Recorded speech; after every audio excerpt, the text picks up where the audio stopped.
Hey, welcome back to the Granada Forum radio program, ladies and gentlemen, with my co-host Nick Pearson, our special guest Paul, and who will be back shortly. He'll be back in another time. And we want to thank Mr. Richard Kane, our wonderful guest, Deborah Tavares. Deborah, are you there? Yes, Wendy, Nick, thank you so much for this hour. This is an emergency. This is sadly some information that needs to get out far and wide. So for all of you that are listening, we've had many, many people contact stopthecrime.net asking how they can help get the information out. Well, how you can help get the information out is getting YouTubes up that will be available by Nick on Granada Forum. Help get this information out far and wide, because what you are going to hear next is something that is just going to boggle your minds, as it did our research team. What we're going to be talking about is artificially engineered storm surges and artificially engineered sea level rise. And this has all been by informed consent. We've all agreed to the climate action plans, and we're going to talk about that because we know for a fact that geoengineering, aka weather weapons, is the deliberate large-scale manipulation of the Earth's climate that is creating the climate changes and the reason behind all the climate action plans and resilient plans adopted in every city, town, village, state, country, and nation throughout the world. These are climate action plans and resilient plans. For all of you that are listening, you need to type in and find out what your plan is in your area. That plan will outline the type of weather events that you are going to experience because they're creating them. So for an example, I would type in Santa Rosa, California, Climate Action Plan and Resilient Plan, and I would find a couple 100-page document at least that would outline the types of weather assaults we're going to have, and what we're going to be required to do about that is to reduce our greenhouse gas emissions. But tonight we're talking about something far more sinister, far more serious, that is now revealing itself. And I'm going to go over that now. We have a military takeover, a global military takeover. And we have found documents. It's entitled Military Expert Panel Report, Sea Level Rise in the U.S. Military's Mission. Now, this is of all branches of the military globally. So the question is, what do we do when all branches of the military, all government agencies, all departments, all officials and offices exist in a de facto status in name only? What do we do? We know that the United States federal government was dissolved by the Emergency Banking Act of March 9th of 1933, declared by President Roosevelt. We know that the receivers of the United States bankruptcy were the international bankers via the United Nations, the World Bank, and the International Monetary Fund. We also know, when we've looked at Senate Report 93549, that we are, all of us, the people, we are the enemy. Hence the reason why we're being poisoned with every type of delivery system available in our cosmetics, in the dyes in our clothes, in the air, the water, the food, the vaccine. Our minds are being poisoned by disinformation in school. And the list is absolutely endless. The government exists today in name only, and we are in some very serious, serious danger.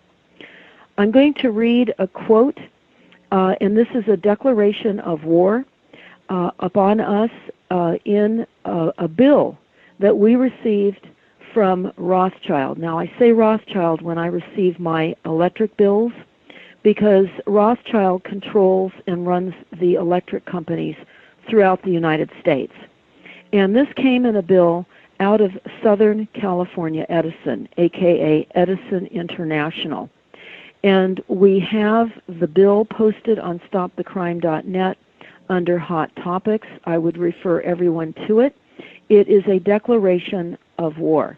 It talks about climate change as a new normal, and it talks about we can no longer conduct business as usual, that business as usual is no longer sustainable.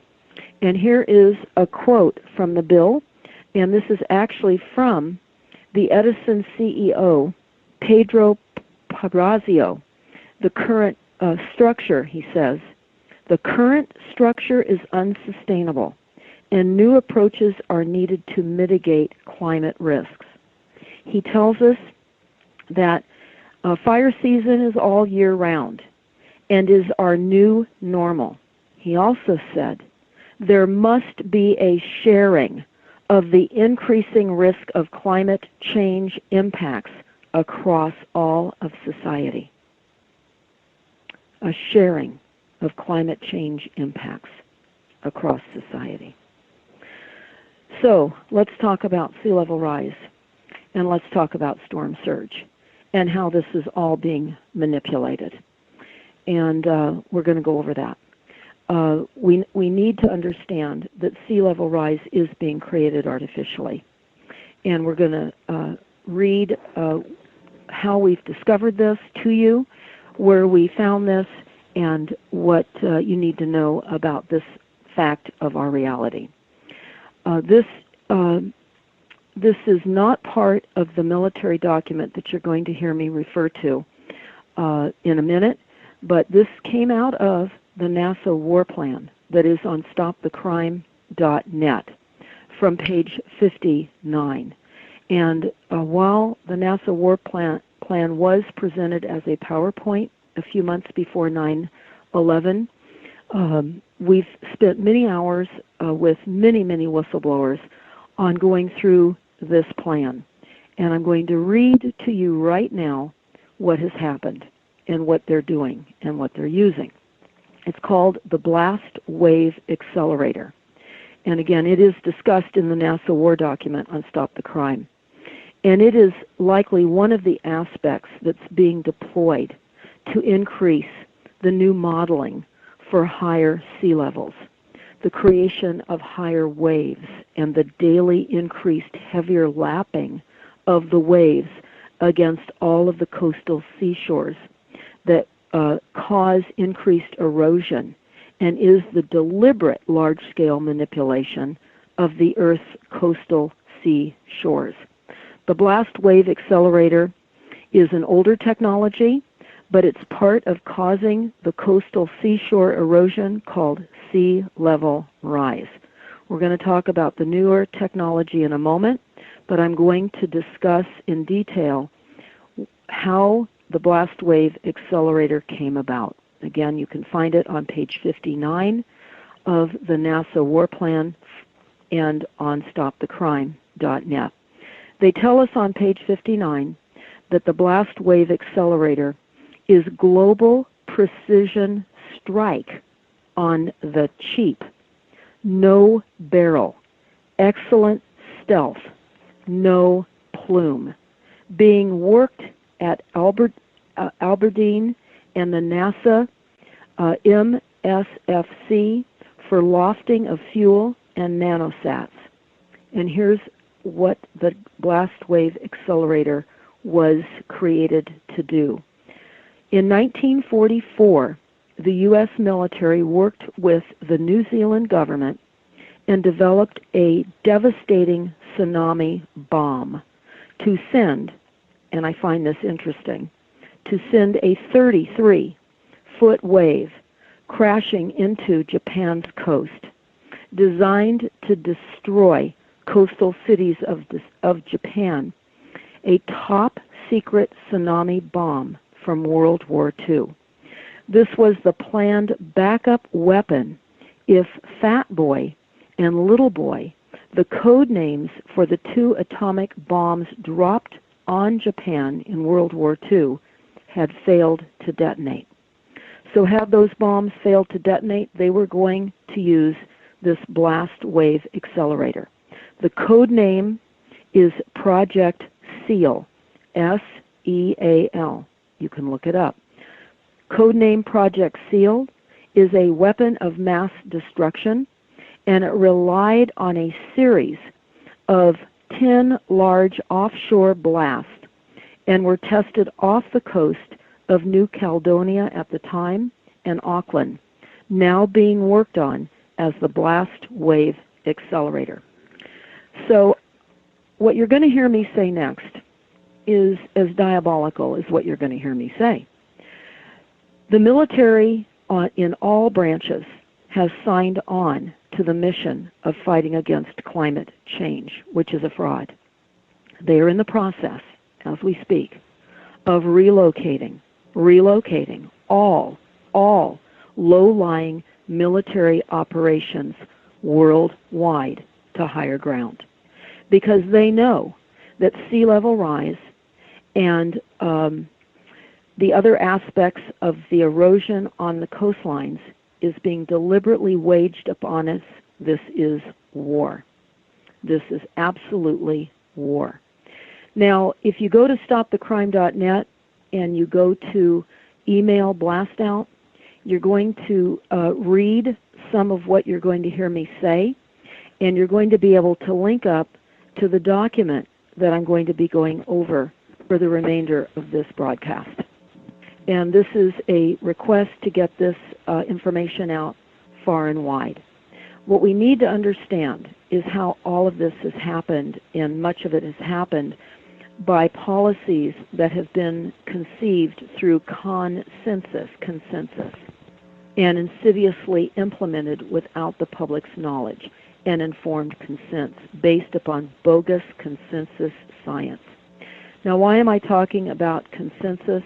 Because the military document called Military Expert Panel Report, Sea Level Rise and the U.S. Military's Mission, talks about how the entire document was based on consensus.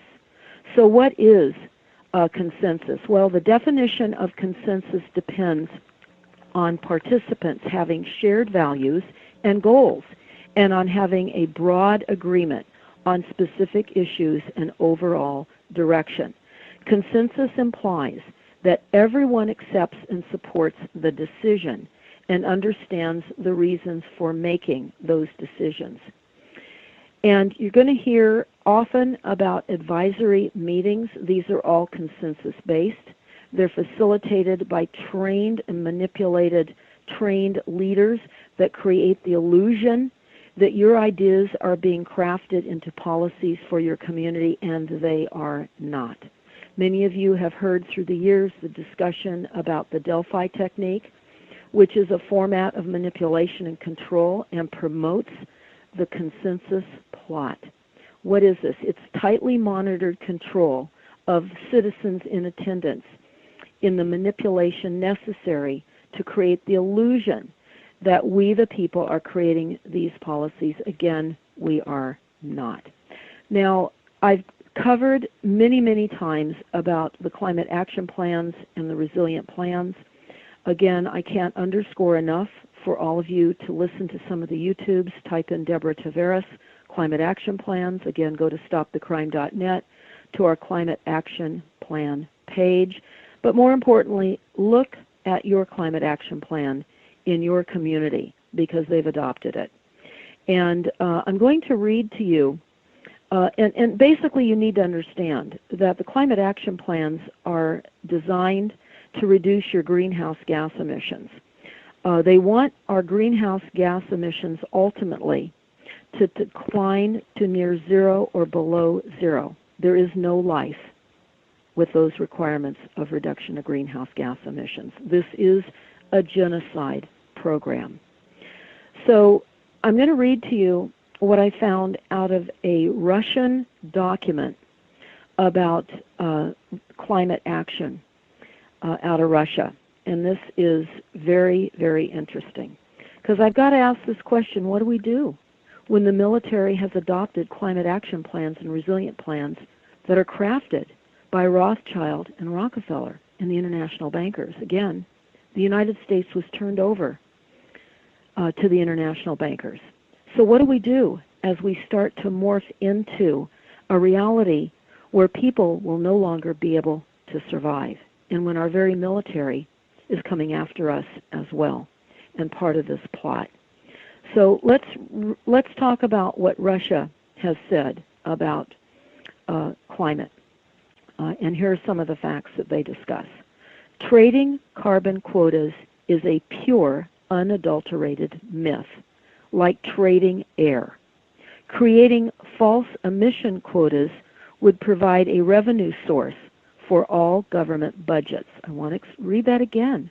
Creating a false emission quota would provide revenue source for all government budgets. That's what's happening. We're being deceived. So the Kyoto Protocol that they refer to is an intergovernmental gulag with interventionalism at the level of international governance. So they are saying that the climate action plans are creating international governance, and it is. It goes into our smart cities and into the resilient cities that I have discussed in detail, and I will continue to cover in more detail as we go forward. But the Russians also tell us that the Kyoto Protocols would tighten environmental requirements and allow corporate control while phasing out smaller, inefficient industries. Also, the protocols were not based on principles of justice and equality unless signed and ratified by all countries. Existing environmental regulations are inadequate for monitoring emissions, which is, of course, false. There would be a trade-off between economic growth and all countries' emissions obligations, and that's what we're seeing occur here in the United States. There is no link between climate and CO2. Hence, the Kyoto Protocol is a scientific scam. Even if the protocol is implemented, impact on climate would be insignificant. The Kyoto Protocol is part of the EU's conspiracy to increase cost of competitors' goods via greening. Now, I'm going to tell you that we've researched this intensely, and we have found documents from the World Bank that have already started and are creating investment strategies to make enormous amounts of money and profits by creating global disruption, the creation of a completely new apparatus globally of all of our cities and all of our markets. And I can only say that what you're hearing is important because we have to learn the truth and recognize the danger that we all face and look at what solutions we may or may not have. So I say that because we're in trouble. We are in significant trouble. So we're going to talk about what's behind the sea level rise and the coastal erosion. But first I'm going to read to you an executive order on climate and resilient in international development. This was September 23rd of 2014. Again, it's an executive order on climate resilient international development, and I quote, "By the authority vested in me as President by the Constitution," again, we don't have a Constitution, sadly, anymore, it's a corporation, "and the laws of the United States of America, and to safeguard security and economic growth, protect the sustainability and long-term durability of the United States development work in vulnerable countries and promote sound decision-making and risk management, is hereby ordered as follows." Now let me be clear. We are not safeguarding vulnerable countries. We are dissolving countries. We are literally creating wars and killing millions of people. All you have to do is look at some of the types of things that our military is using, not only overseas, but on us as well. And I would certainly instruct everybody to look up Operation Crimson Mist, Operation Crimson Mist, to understand the psychotronics involved and why so many people are unable to see the danger that we are all in. Operation Crimson Mist is one way you can discover that. But they go on to say in this executive order, the world must reduce greenhouse gas emissions to prevent the most dangerous consequences of climate change. Even with increased efforts to curb these emissions, we must prepare for and adapt to the impacts of climate change. So they're saying even if we curb our emissions, we're not going to stop this. Of course not. The Russians know that. You just heard me tell you what the Russians said. No amount of curbing greenhouse gas emissions is going to prevent climate change, which is artificially induced by the geoengineering programs. This goes on, executive order, to tell us the adverse impacts of climate change, including sea level rise, increases in temperatures, more frequent extreme precipitation and heat events, more severe droughts, and increased wildfire activity, along with other impacts of greenhouse gas emissions, such as ocean acidification, threaten to roll back decades of progress in reducing poverty and improving economic growth in vulnerable countries, compromise the effectiveness and resilience of the U.S. development assistance, degrade security, and risk intertransnational and international conflict over resources. Executive Order number 13514 of October 5th of 2009, Federal Leadership in Environmental Energy, Economic, and Performance, and Executive Order 13653 of November 1st of 2013, Preparing the United States for the Impacts of Climate Change, established a strong foundation for coordinated and consistent action to incorporate climate-resilient considerations into every policy and every procedure throughout the federal government. Executive departments and agencies with international development programs must now build upon the recent progress made pursuant to these orders by systematically factoring climate-resilient considerations into international development strategies, planning, programming, investments, and related funding decisions, including the planning and the management of overseas facilities.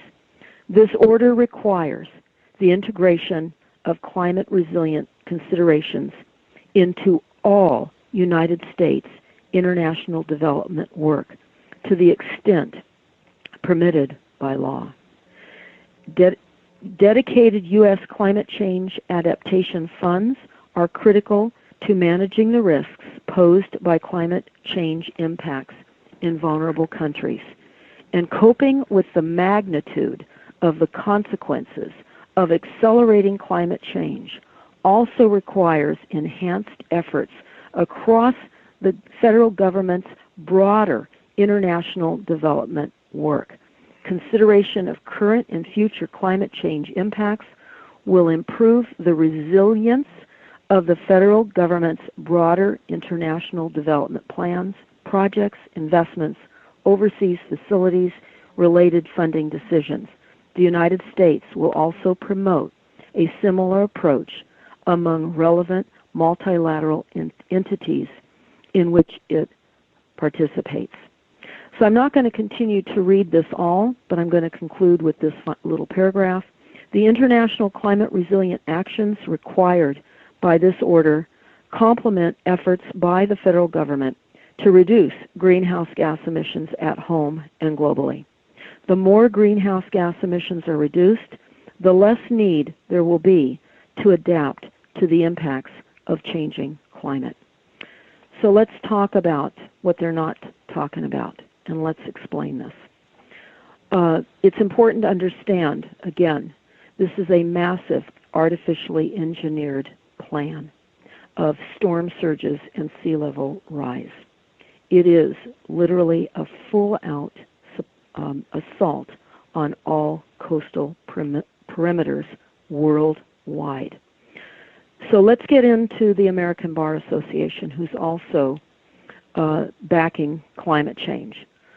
I'm going to read to you what they say in a short paragraph, and some of you might be shocked, and you need to be, but every agency, every department, everything has ascribed to enacting climate change in all levels of our military.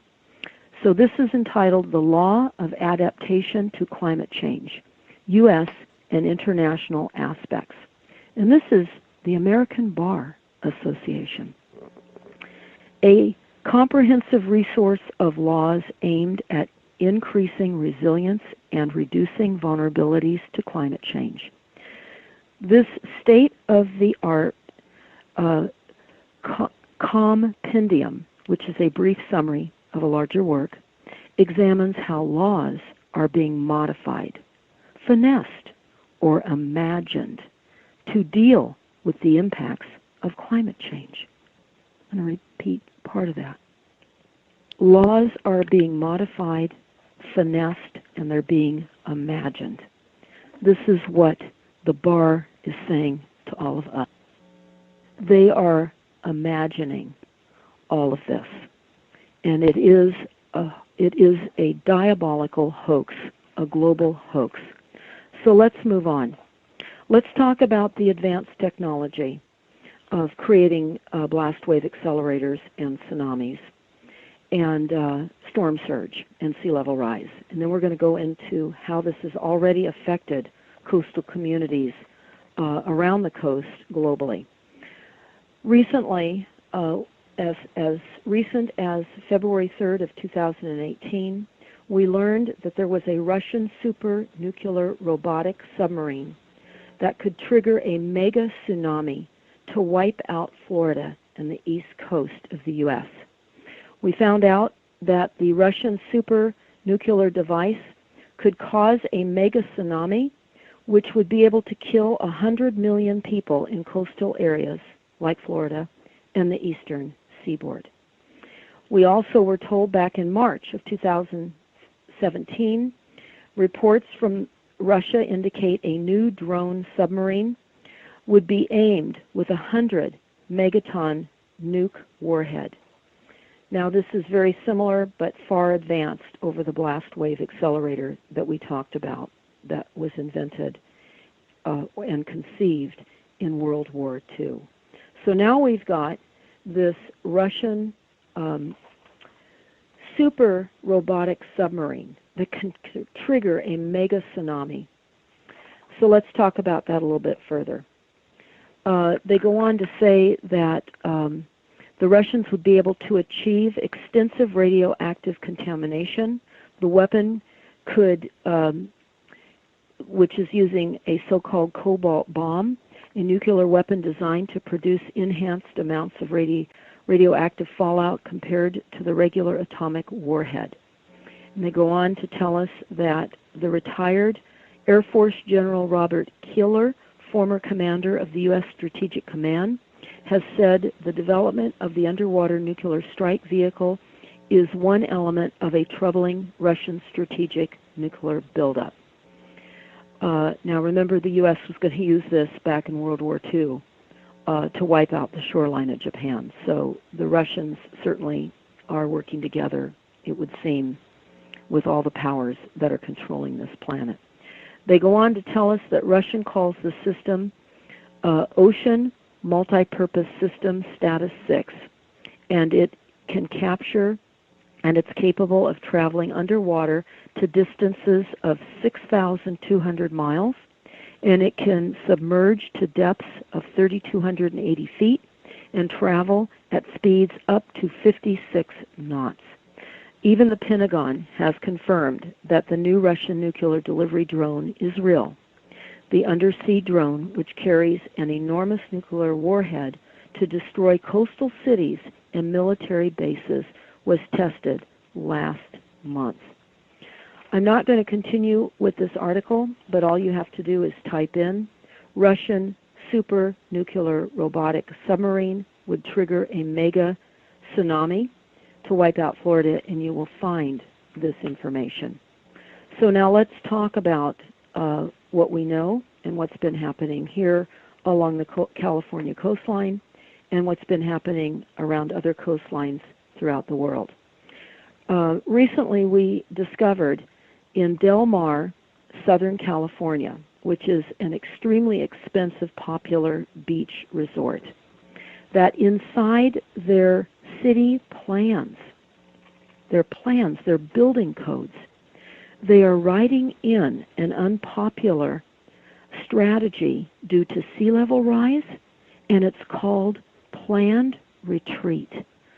So let's talk about what planned retreat means. It's a strategy that allows for the eventual removal, which would be tantamount to financial ruin for property owners in the small, wealthy area of Del Mar in Southern California. Planned retreat is a managed retreat. It's a strategy of gradually removing all man-made structures, such as seawalls, homes, roads, and public buildings in advance of sea level rise. Now they're worried because Del Mar has about 600 homes within the planned retreat area of sea level rise.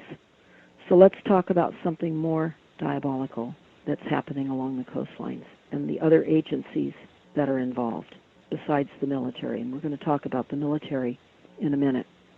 The California Coastal Commission requires all coastal cities to have a sea rise adaptation plan and to include planned retreat as part of every coastal city's strategy.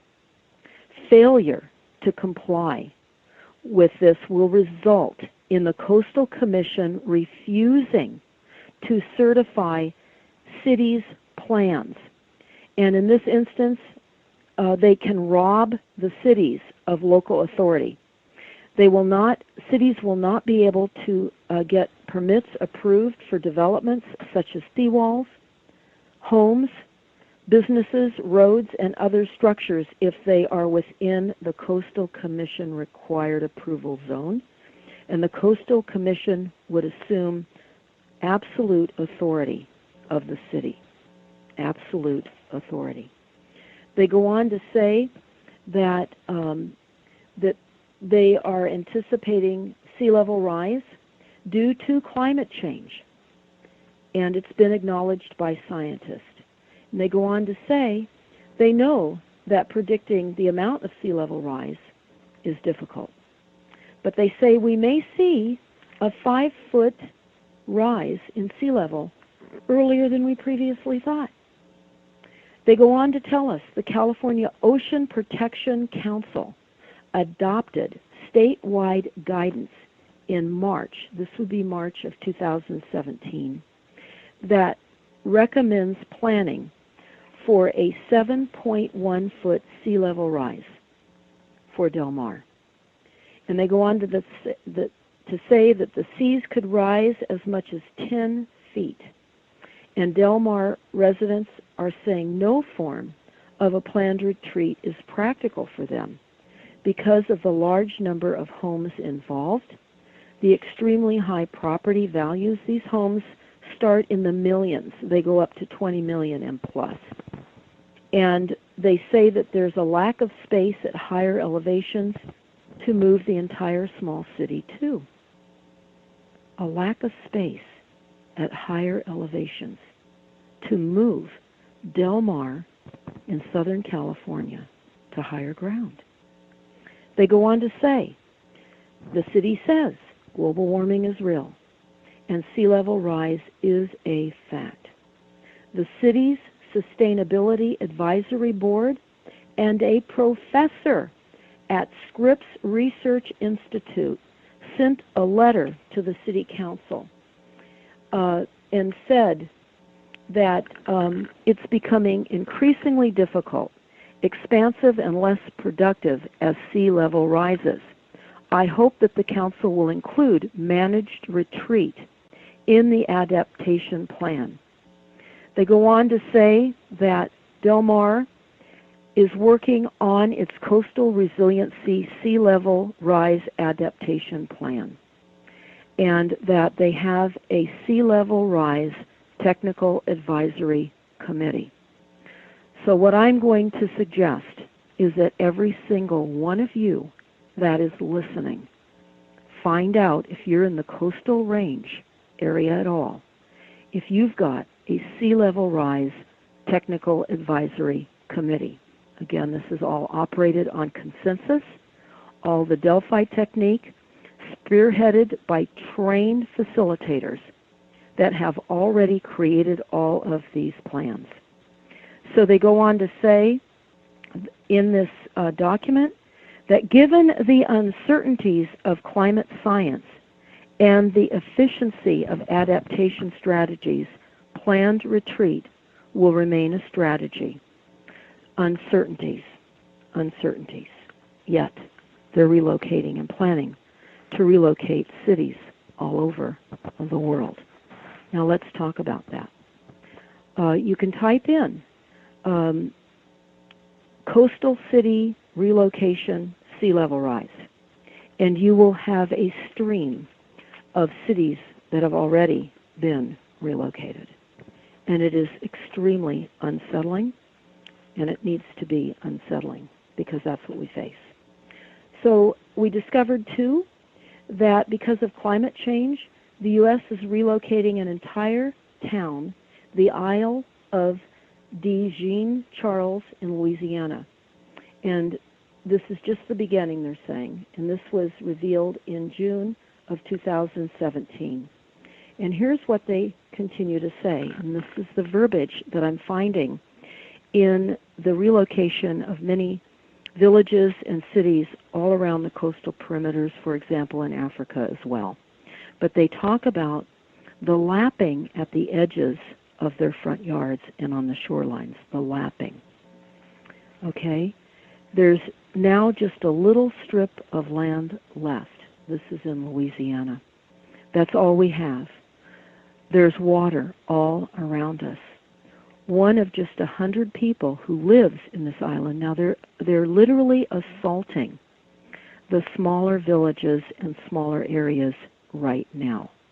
But they are planning for sea level rise all along the Pacific coast, the Gulf of Mexico, the Atlantic Ocean, the Atlantic coast, and all the coastlines globally. And they go on to say about this Louisiana problem that few outside know or care what's going on there. Well, now you know, and I would suggest you better start caring. This is war, and they are using blast wave accelerators. They're using the new strategy of the 300-foot Tsunami-Bomb and more for coastal erosion worldwide and relocation.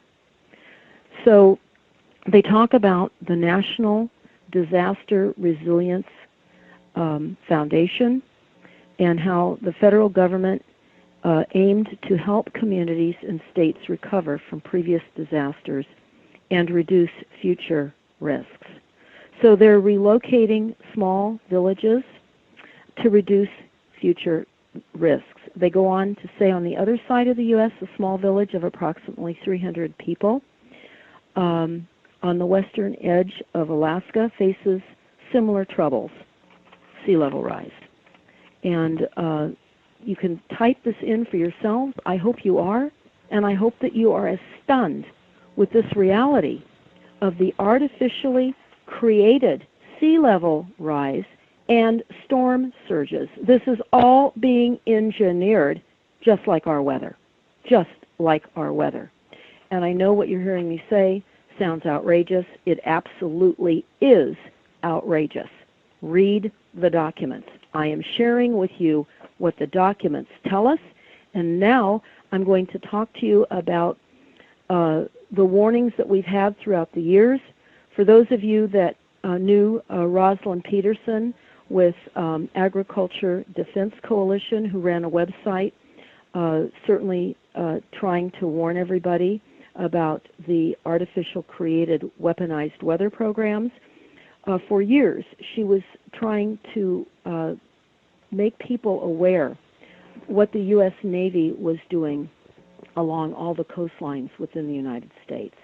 And they pulled permits to decimate 11.7 million marine mammals, sea turtles, fish, and ocean habitats.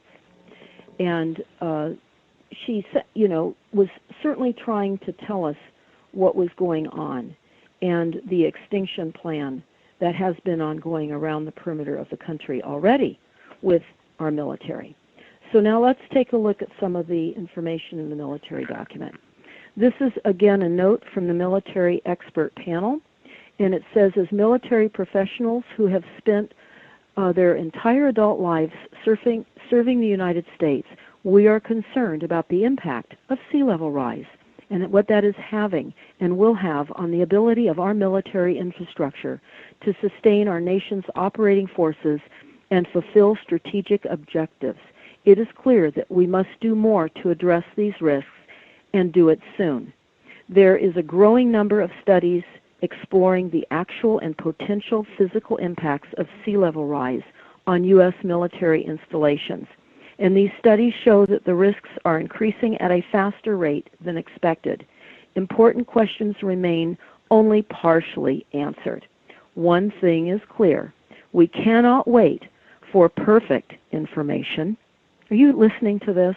They can't wait for the perfect information before assessing the risks and impacts and responding in a way that will reduce the risks. Dealing with climate risks to operational effectiveness must therefore be a core priority of the military. The report looks out in time to assess the effects of sea level rise happening simultaneously across a broad range of military infrastructure domestically and globally, and the resulting cascading effects on the ability to train, mobilize, operate, and fulfill strategic objectives. The continued strength of the U.S. depends on having a clear-eyed assessment of risks and threats to the nation and addressing them well before they manifest themselves. I'm going to reread something we just said, that they are dealing with climate risks, and they say that they must, the information is not clear yet, but they must respond. Goes on to tell us in this executive summary of this report that the capability rests on the assumption of climate stability, including the stability of 95,471 miles of coastline, along which 1,774 U.S. military sites reside across the globe. They go on to tell us that major transportation, command and control, intelligence, and deployment hubs will face unrelenting erratic outages or curtailment of operations in the future due to sea level rise and storm surge. I'm going to add this now. This is war. This is a war strategy, just like the artificial creation of the weather. This is war. This is a war on our coastlines. They go on to say that the ability of the Department of Defense to fulfill mission requirements will be more costly and take more time and be hindered by a lack of planned for assets at crucial junctures. As these threats to coastal military infrastructure play out over the century, they will become strategic vulnerabilities that could affect our ability to deter our enemies, defend our interests, and support our friends at a time and place of our choosing. And it may not be a choice in the future to make these changes. They go on to say that to use military prevalence, the theater is, in essence, flooding. The theater of operations is flooding. Adjusting to the rapidly changing theater will be absolutely critical for the U.S. military to maintain its ability to fulfill its missions, and for the United States to adequately pursue its national security interests. At the center of this adjustment are coastal military installations, their infrastructure, and the adjacent supporting communities, folks, that form the backbone of this global military force. This report is not, listen to this, I've just told you that they are planning to relocate all low-lying military operations globally. And now this is what they say. This report is not an exhaustive look at all of the climate risks and vulnerabilities coastal military installations are facing.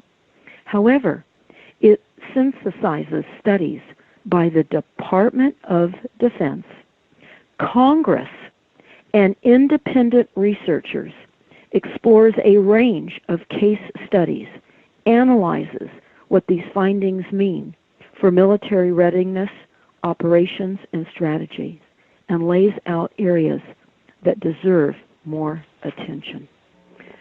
I'll read a few more pieces of information out of this diabolical report.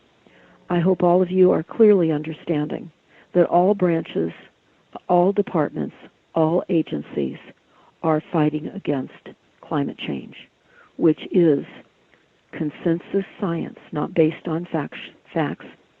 And I told you what the Russians think about this.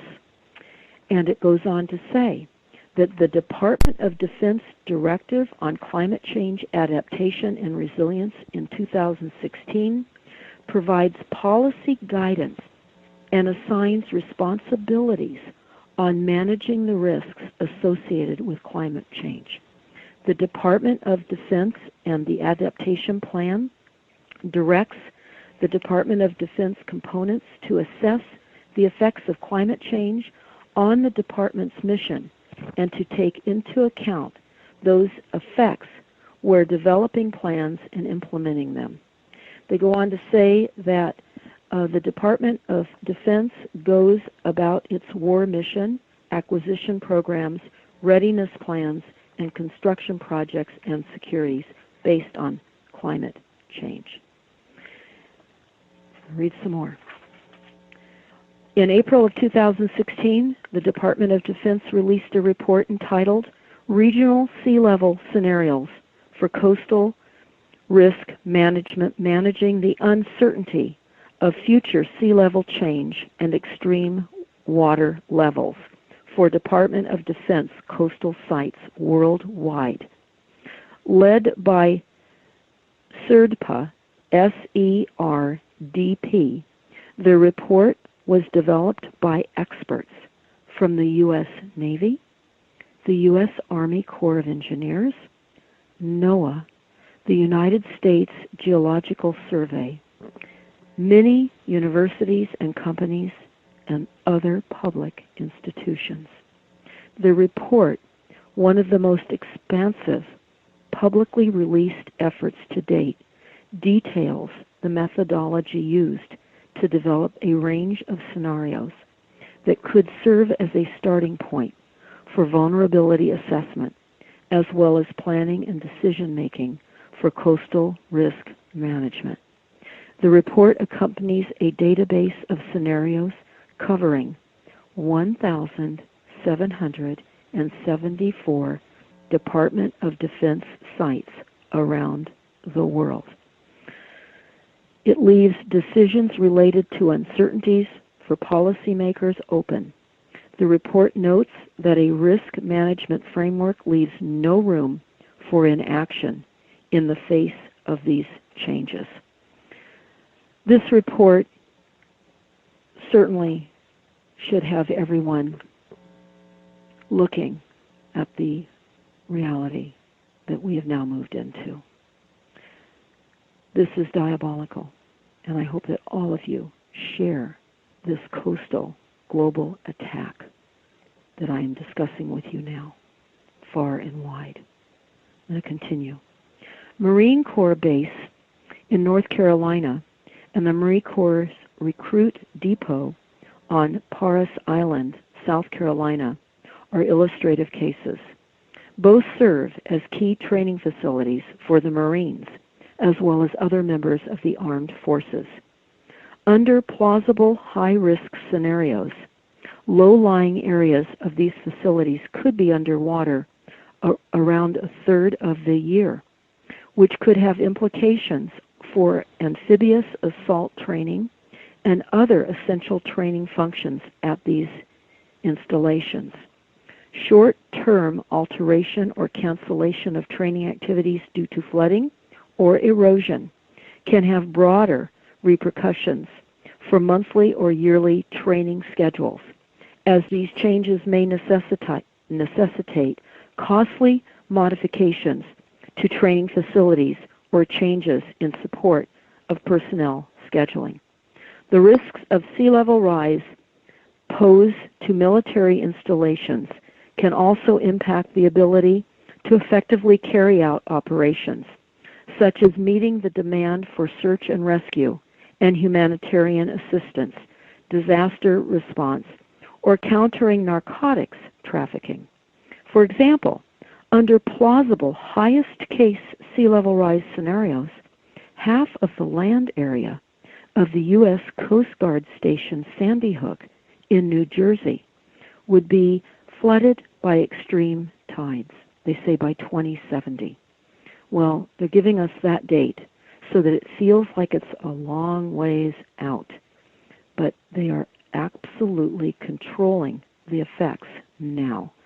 They go on to say that this can significantly impede law enforcement and search and rescue operations in the area, which are launched from the base. Naval Air Station Key West, Florida, houses a joint task force that plays a major role in coordinating counter-narcotics operations in Latin America and the Caribbean. This report goes on. Sea level rise and resulting storm surge are the two largest threats to our waterfront infrastructure. For example, they explained that they were planning to lengthen a Los Angeles-class submarine to convert it to a training platform, and that this will entail cutting the submarine in half. During this process, the submarine will sit in a dry dock with its interior open. Officials explained that they were concerned about possible storms and associated storm surge, noting that if salt water were allowed to flood the submarine's systems, it would result in severe damage. Such damage would delay completion of the submarine's lengthening by 3 to 4 months. Officials from another Navy shipyard that they said they visited stated that flooding of a submarine in dry dock could result in catastrophic damage inside the submarine and additional severe damage to equipment on the floor of the dry dock. They go on to say key operational hubs outside the United States also face significant exposure to sea level rise. I could go on, and I am at the end of my time for this show. All I can tell all of you right now is that the unimaginable is imaginable now. All United States governments have been resolved. We are the enemy, and every single branch of all military operations, all government agencies, departments, officials, and offices exist in a de facto status in name only.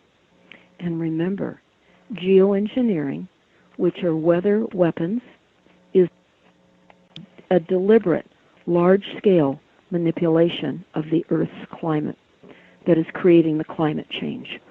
And I read to you what Russia said. It's a hoax. CO2 is a hoax.